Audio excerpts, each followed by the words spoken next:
오늘 설교 말씀의 제목은 부흥의 때를 준비하라, 부흥의 때를 준비하라입니다. 여러분 부흥을 원하십니까?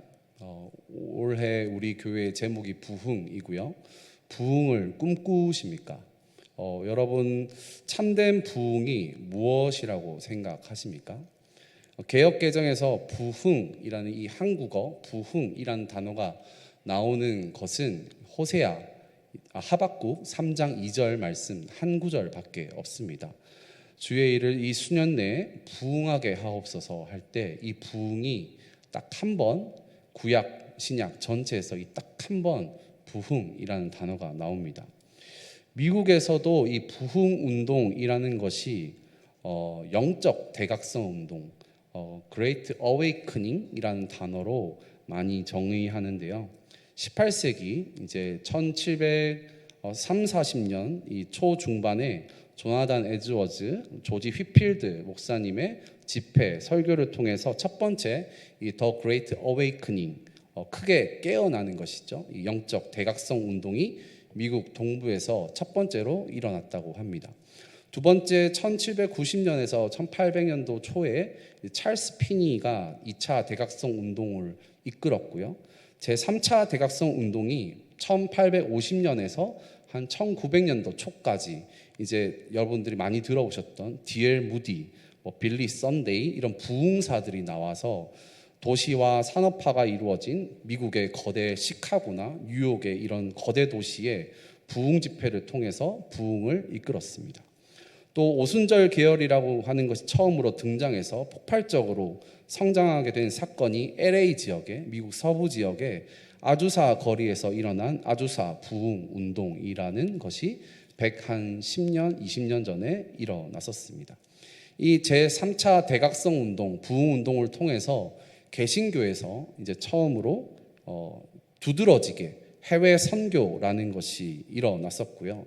그 부흥운동을 통해서 이 중국 땅, 조선 땅, 일본 땅에 수많은 선교사님들이 여러 가지 의술과 교육과 교회의 기술을 가지고 오셔서 우리 땅에 복음이 전해지게 됩니다. 4차 대각성 운동은 이제 빌리 그레함 많이 들어보셨을 텐데요. 그 빌리 그레함 목사님이 1900년도 중반 70년대 80년대까지 이 대규모 전도 집회, 미디어를 통한 복음의 전파라고 할 수 있겠습니다. 이 대각성 운동의 공통점이 있는데요. 한 지역, 한 교회만의 무브먼트 운동이 아니었습니다. 기간도 한 달, 두 달, 1년, 2년 이렇게 일시적이지 않습니다. 대각성 운동의 불길이라는 것은 개인에서 개인을 넘어서고 교회에서 교회를 넘어서고 지역에서 지역을 넘어간 그리고 나라에서 나라를 넘어가는 그 땅에서 회개가 일어나고 복음이 확장되는 사건이 부흥의 진정한 모습들입니다. 작년 2023년에 미국의 에즈버리 대학교에서 24시간 동안 계속적으로 청년들이 예배하고 기도하고 찬양하는 무브먼트 이 운동이 있었는데요. 한창 한국 기독교 미디어에서도 이 에즈버리가 떠들썩했었습니다. 연속으로 청년들이 예배하고 은사가 일어나며 기도하는 모습을 보고 어웨이크닝 했다, 미국이 각성 운동했다, 부흥 운동했다, 이러한 큰 기대가 미국에서도 있었고 한국에서도 적잖은 많은 목사님들이나 기독교에서 주목했던 것 같습니다. 제가 이번 6월에 미국에 갔었을 때 현지에 계신 분들 이렇게 얘기를 하시더라고요. 정작 그 에즈버리의 그 대학의 부흥 운동, 그 무브먼트의 모습을 부흥이라고 말하기가 어렵다라는 증언을 들었습니다. 참 부흥, 대각성 운동에는 역사적으로 지속성과 연속성과 확장성이 수반됩니다. 수많은 사람들의 회개가 일어나고 그 회개가 다른 사람들을 회개시키고 참 복음이라는 것이 지역과 교회를 넘어서 삶으로 전파되고 삶의 변화가 일어나야 하는데 일시적으로 학교 안에서만 타올랐다가 꺼져버린 심지와 같다고 저에게 말씀하셨습니다.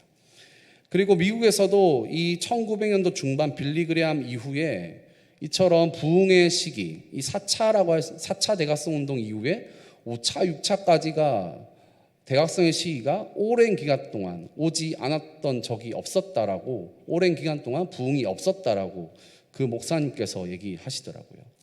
지금 해가 뜨기 전에 가장 어두운 새벽녘과 같은 시기다라고 저에게 말씀하셨습니다. 한국도 1900년도 중반 산업화 민주화 이후 뜨겁게 타올랐던 부흥의 모습이 점점 우리의 기억 속에 희미해져 갑니다. 예전에 예배와 찬양과 기도의 물결이 차갑게 식어간 지 수십 년이 다 되어가고 있을지도 모르겠습니다. 간간히 여기저기 작은 심지들이 개교회 안에서 때로는 개인적으로 타오를 수도 있어 보이지만, 진정한 하나님께서 성경적으로 말씀하시는 awakening, great awakening, 부흥이라는 진정한 세대에서 세대를 넘어선, 지역에서 지역을 넘어선, 교회에서 교회로 넘어가는 대각성 운동은 요원해 보입니다. 그것이 지금의 현실이죠. 지금의 청년 세대들, 그 밑에 중고등학생들은, 저는 부흥이라는 찬양, 부흥 2000이라는 찬양을 참 학창시절에 많이 불렀었는데요. 그 찬양의 제목을 모르고 그러한 부흥을 갈망하는 찬양을 작사나 작곡도 하지 않습니다. 오늘 본문 구약의 말씀, 여러분과 제가 읽었던 요엘서 2장 28절 마지막으로 읽어드렸던 이 말씀이 한 번 더 나올 때가 있는데, 사도행전 2장에서 베드로가 오순절 성령의 부흥운동 설교를 했을 때 이 요엘서 2장 15, 16절 말씀으로 유일하게 신약에서 인용합니다. 사도행전 2장 41절에 적혀져 있죠. 그래서 이 수많은 구약의 말씀을 인용하셨던 예수님도 요엘서 2장에 인용하지 않으셨는데, 베드로가 딱 한 번 이 요엘서, 자녀가 환상을 보고 자녀들이 예언하고 늙은이가 꿈을 보는 이 설교 말씀을 베드로가 사도행전 교회에서 설파한 것이죠.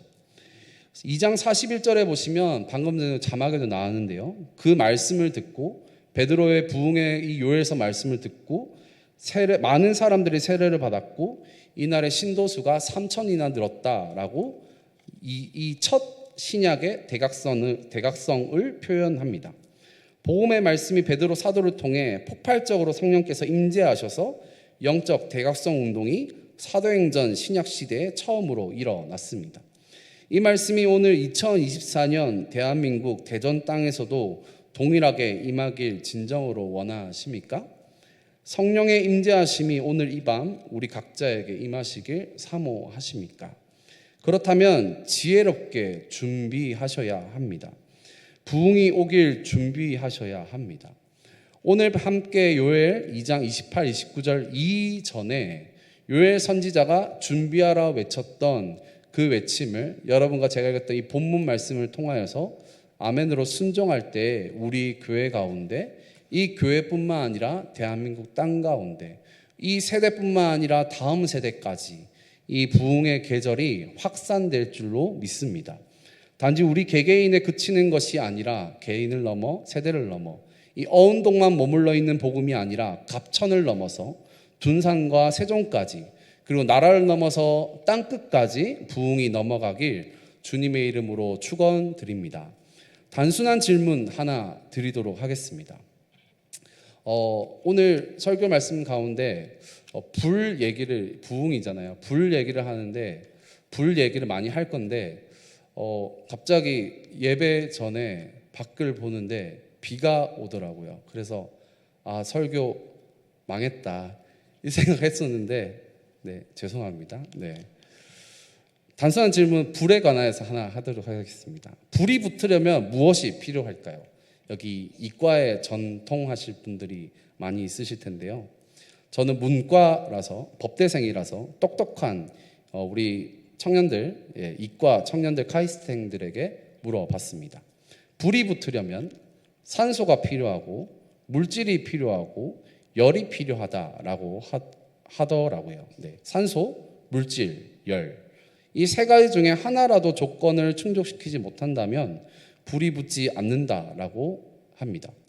저는 영적으로 부흥의 불이 일어나려면 이 원리를 성령의 바람, 거룩한 육체, 그리고 기도와 말씀의 온도, 이 세 가지를 함께 준비해야겠구나라고 느껴졌습니다.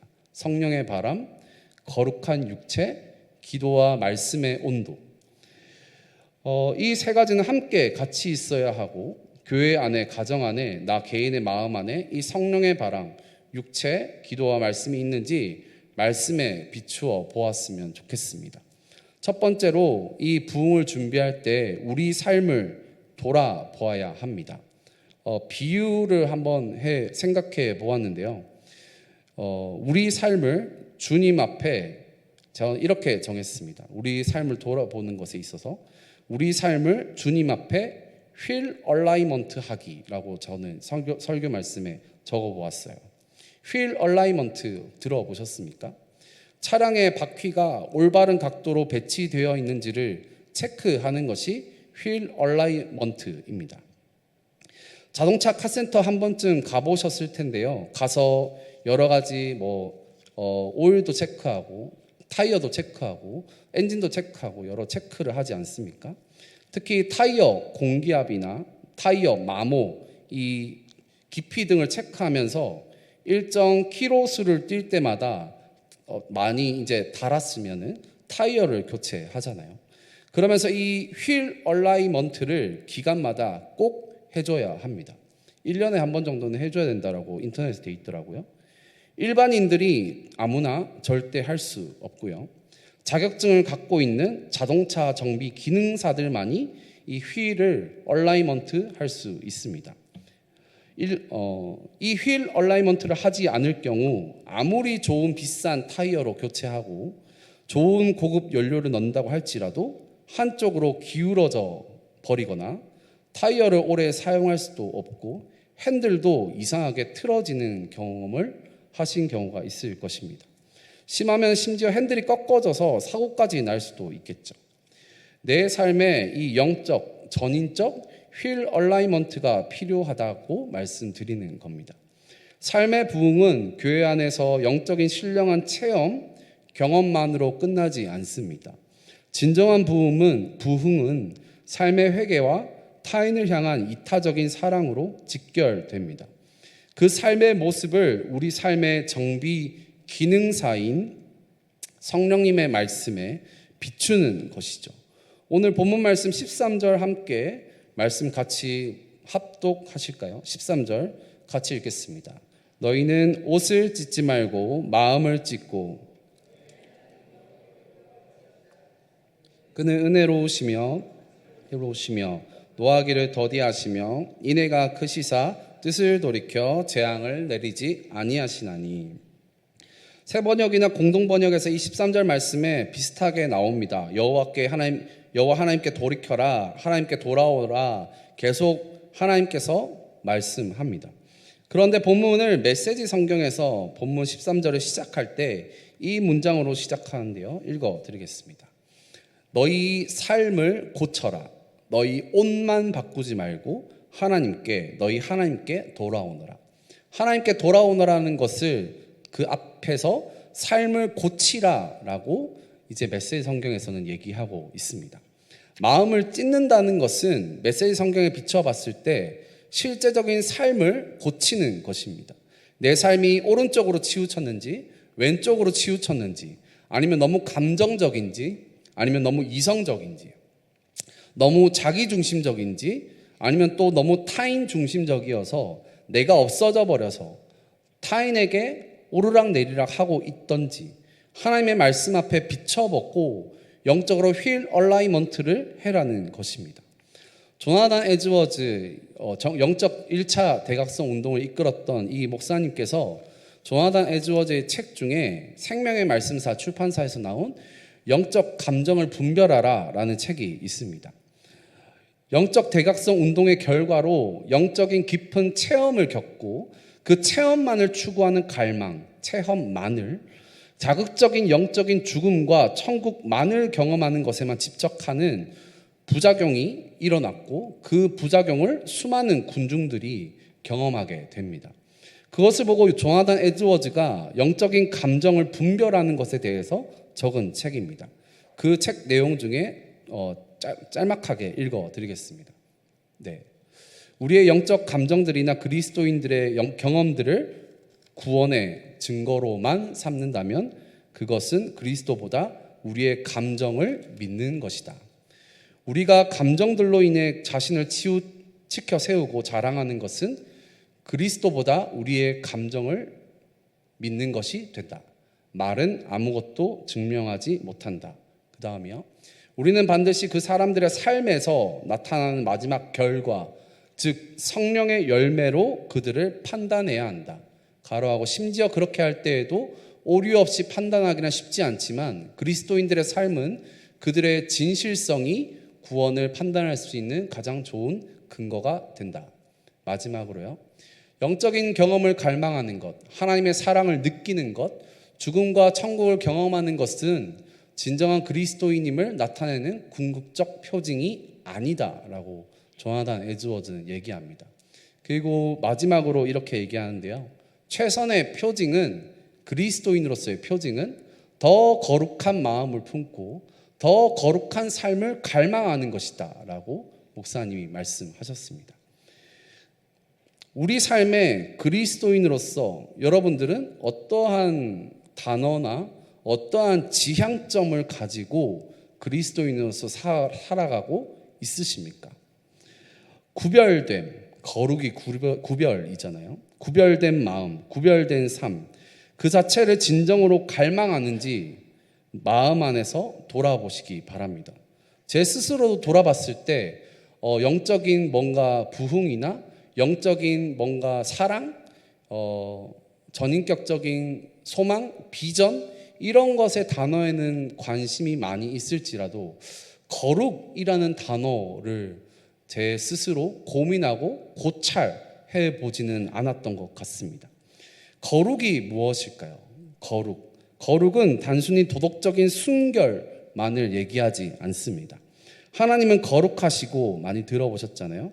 거룩은 태양과 비슷합니다. 태양으로 비유할 수 있습니다. 태양은 태양계에서 유일하고 아주 초월적인 힘으로 그 태양에서 내비치는 빛은 강력합니다. 그리고 태양은 생명의 원천입니다. 태양의 햇빛이 없으면 다 죽어버리겠죠. 그리고 태양이 미치는 영향력, 그 공간이 태양계이고 그 힘의 공간이 거룩한 곳, 태양의 영향력이 미칠 수 있는 곳이 태양계입니다. 그것이 영향력이죠. 태양에 가까이 가게 되면 어떻게 될까요? 어떤 물체이든지 저나 여러분들이나 다 타버려 죽게 될 것입니다. 그래서 태양은 위험합니다. 하나님의 거룩하심도 마찬가지입니다. 하나님은 태양보다 크시며 태양을 만드시고 창조하신 분이십니다. 온 세상이 아니라 온 우주에 태양이 유일한 것처럼 태양계 안에서요. 온 우주에 유일하신 분이 하나님이십니다. 그것이 하나님의 거룩성이죠. 하나님은 태양보다 훨씬 초월적인 힘을 갖고 계시고 생명의 원천을 넘어서 하나님은 하나님의 거룩하심은 생명을 창조하심을 나타냅니다. 그런 하나님 앞에 선 자들은 누구든지 성경의 이사야나 누구든지 죽음을 경험하게 됩니다. 대제사장들이나요. 역설과 같은 것이죠. 그렇다면 어떻게 하나님의 거룩하심이 나의 거룩함이 될 수 있을까요? 하나님께 나아가면 죽게 될 텐데요. 내 안에 거룩할 수 있는 요인, 내가 누군가를 사랑할 수 있는 어떤 것도 없다는 것을 나 스스로 인정하고 내 안에 있는 거룩성을 나타낼 수 있는 어떤 것도 없다고 인정하고 부인하고 완전한 죄인임을 깨달을 때 그걸 가지고 주님께 나아가야 합니다. 예수님께 나아가야 하는 것이죠. 이걸 언제 깨달을 수 있을까요? 저는 예배밖에 없다고 생각합니다. 예배만이 나 스스로를 나 자신에게 고발하면서 성령 안에서 나 같은 죄인 살리신 주님의 은혜를 찬양하고 두 손 두 발 다 들어올 수 있는 것이 이 예배밖에 없다고 생각합니다. 신약에 수많은 부정한 더러운 자들, 병든 자들이 예수님께서 만지심으로, 예수님께서 말씀하심으로 나음을 입고 거룩하게 깨끗해졌습니다. 거룩해진 것이죠. 내가 하나님께 가까이 가고자 하면 태양에 가는 것처럼 불타 없어지게 되겠지만 그리스도 예수님으로 인해 외부에서 내 안으로 들어오는 이 거룩함, 예수님의 터치, 이것을 통하여서 내가 거룩해진다라는 것이죠. 오늘 우리에게도 마찬가지입니다. 이 거룩함, 이는 나 스스로 거룩한 존재가 될 수 없기에 말씀이 육신이 되어 이 땅에 오신 예수님의 그 사랑의 만지심을 통하여서 내 삶에 계속 이 거룩함이 더더욱 확장되고 나의 거룩함이 옆에에게 전달됩니다. 말씀을 통해서, 예배를 통해서, 기도를 통해서 그 계속 거룩하심 안에 우리는 동참해야 살 수 있습니다.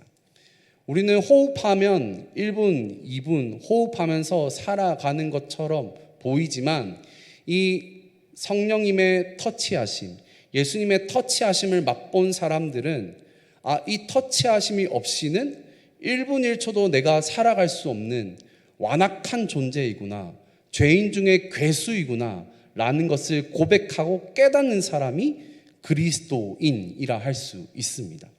그래서 이 삶의 휠 얼라이먼트를 조정은 예배의 부흥을 요엘 선지자가 이어 말합니다.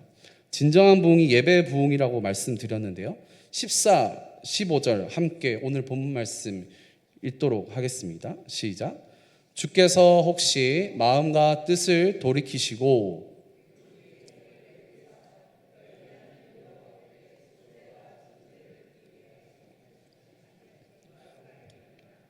너희는 시온에서 나팔을 불어 거룩한 금식일을 정하고 성회를 소집하라. 아멘. 하나님께서 마음과 뜻을 돌이키십니다. 복을 내리시는 장소고, 돌이키시는 장소가 소재와 전제가 내려지는 곳이고, 시온의 나팔을 불어 성회, 즉 예배 가운데 나아갈 때에 여호와의 크고 두려운 심판의 날이 변하여서 기쁨과 감격의 구원의 날이 될 것입니다. 지금 우리는 함께 이 공교회 안에서 공예배 자리에 모여 있습니다. 진정한 이 예배 자리에 참 회복이 있으십니까?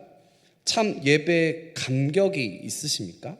성회를 소집하여 마음 함께 마음을 모아 여러분들 지금 예배 드리고 계십니까?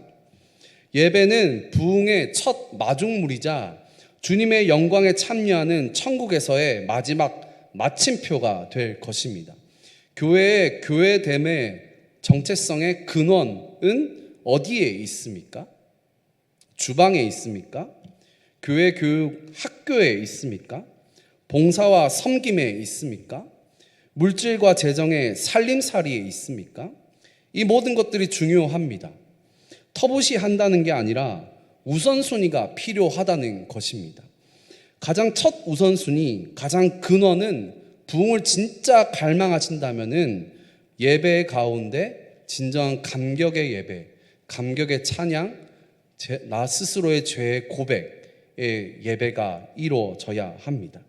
참 예배가 회복되지 않는다면 예배가 진정으로 살아 역사하기 위해 예배의 이 공교회 예배 가운데 소프트웨어와 하드웨어가 교회 안에 받쳐지지 않는다면 부흥은 없을 것입니다.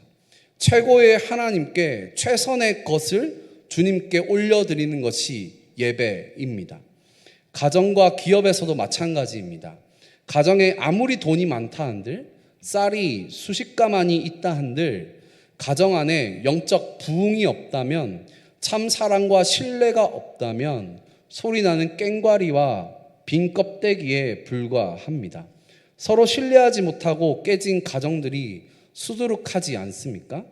기업도 마찬가지입니다. 단순한 이윤 추구를 넘어서서 사람과 사람의 신뢰를 쌓아가며 인간을 이롭게 하는 것이 기업의 역할일 텐데, 왜곡된 질서 속에서 환경을 파괴하고 비인간화된 기업 윤리에 수많은 사람들이 곡소리를 내고 있습니다.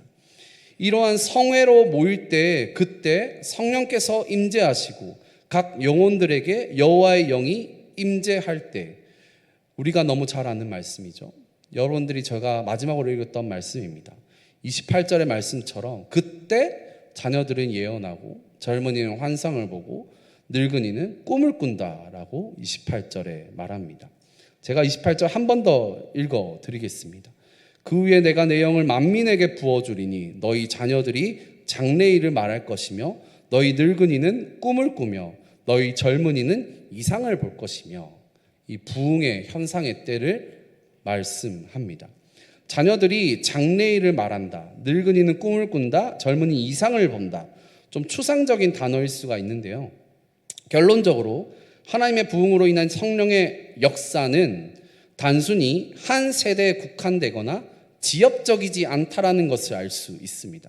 섹터화 되어 있지 않고 온 세대가 마음을 모으고 한 교회 안에서 한 마음으로 어린 아이부터, 어린 아기들부터 시작해서 청년들, 늙은이까지 동시에 말씀 안에서 일어난다, 무언가가 일어난다라는 것이 부흥입니다.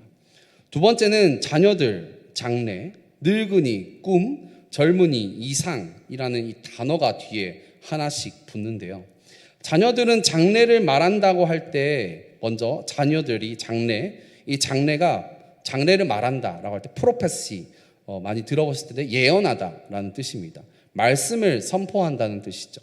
자녀들에게는 어릴 때부터 말씀을 듣고 말하게 하는 것이 교회의 역할입니다. 교회 학교의 역할이죠. 그렇다면 그 다음 여기에 조금 어색한 문장이 있는데요. 왜 늙은이에게 꿈을 꾼다라고 했을까요? 보통 꿈이라는 것은 자녀들이나 청년들이 꾸어야 하지 않을까요? 보통 어린아이들에게, 저희 지온이에게도 많이 물어보더라고요. 장래의 꿈이 뭐야? 직업이 뭐야? 장래에 뭐가 되고 싶어? 이런 것이 꿈으로 많이 물어보지 않습니까? 저는 이 꿈이라는 단어가 이 늙은이, 노인에게 붙었던 것에서 이 본문을 보았을 때 구약의 요셉이 떠올랐습니다.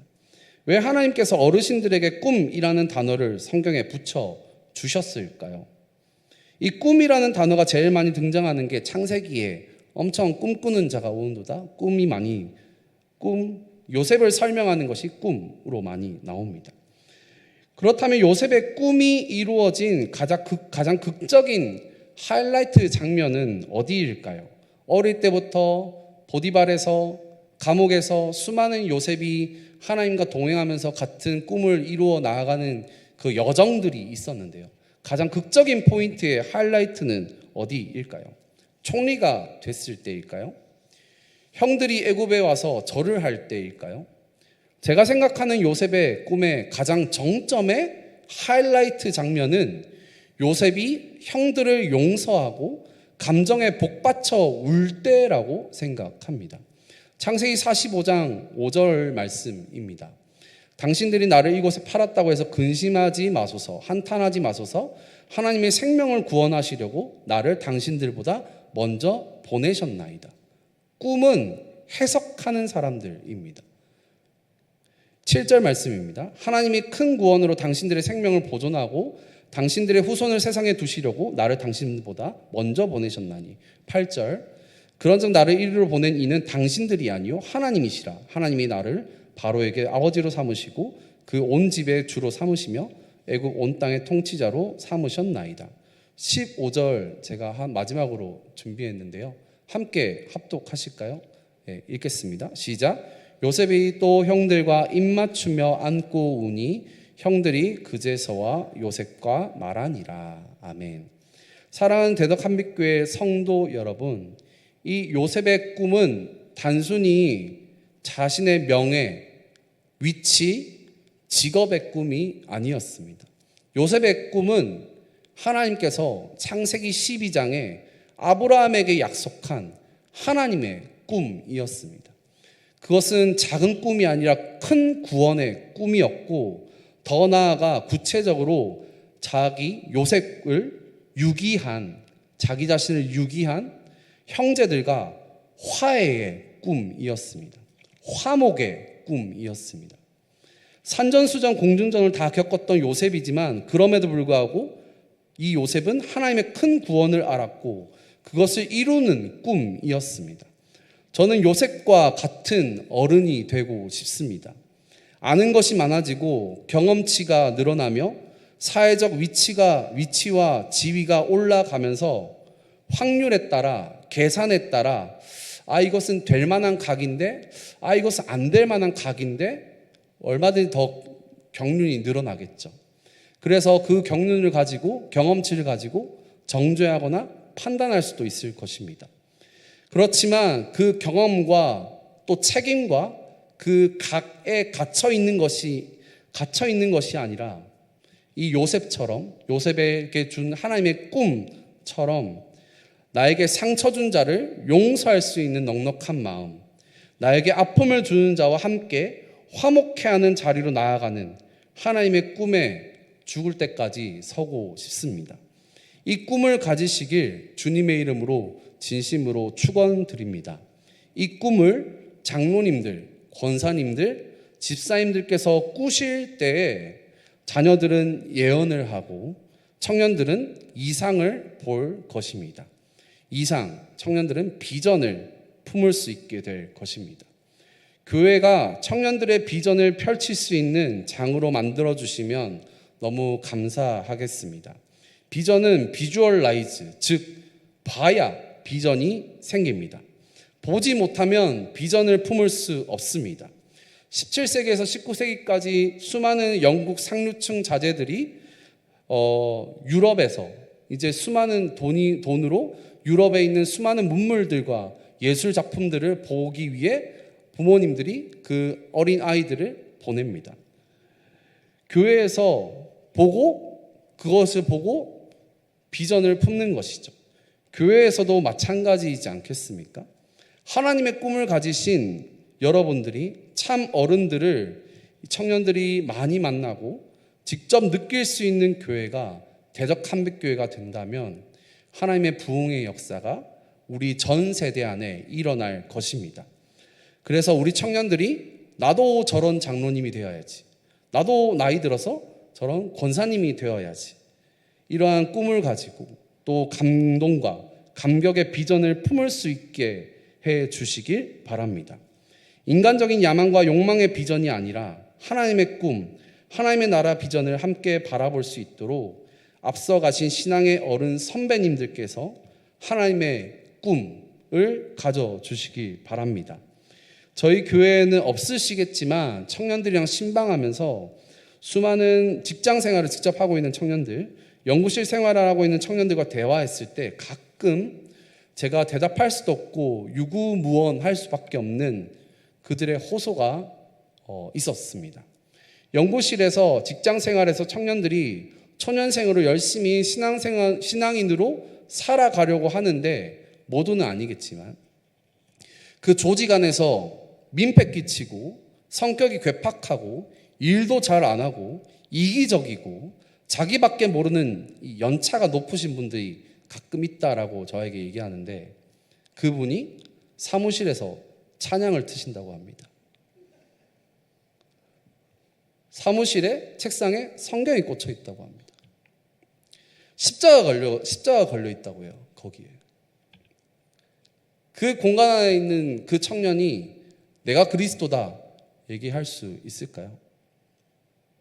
너무 안타까운 현실이지 않습니까? 팥 심은 데 팥 나고 콩 심은 데 콩이 납니다. 예수님도 그 열매로 나무를 알 수 있다 했습니다. 진정 부흥을 갈망하신다면 이 거룩한 부흥은 감정에서 감정으로 끝나는 것이 아니라, 입에서 입으로 끝나는 것이 아니라, 영적인 체험에서 체험으로 끝나는 것이 아니라 삶에서 삶으로 진정한 거룩한 전염이 일어나야 합니다. 그 전염은 열매가 또 다른 씨앗으로 퍼져 또 다른 거룩한 열매의 씨앗을 낳습니다. 대덕 한빛교회가 부흥의 때를 준비하는 방주와 같은 교회가 되면 참 좋겠습니다. 단순한 부흥 캠페인이나 단순히 외치는 부흥의 구호에만 그치는 것이 아니라 진정한 이 땅에 가난 심령에 척박한 이 대한민국 땅 한가운데에서 이 대전 땅 한가운데서 부흥의 계절이 오길 소망하는 교회가 되면은 진심으로 좋겠습니다.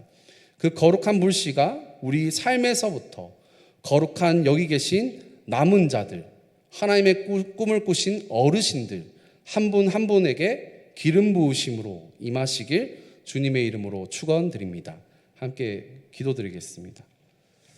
주님 아버지 감사합니다. 우리를 불쌍히 여겨주시고 하나님께서 하나님의 때 하나님의 사람들을 하나님의 길로 인도하여 주시옵소서. 감사드리며 예수 그리스도 이름으로 기도드립니다. 아멘.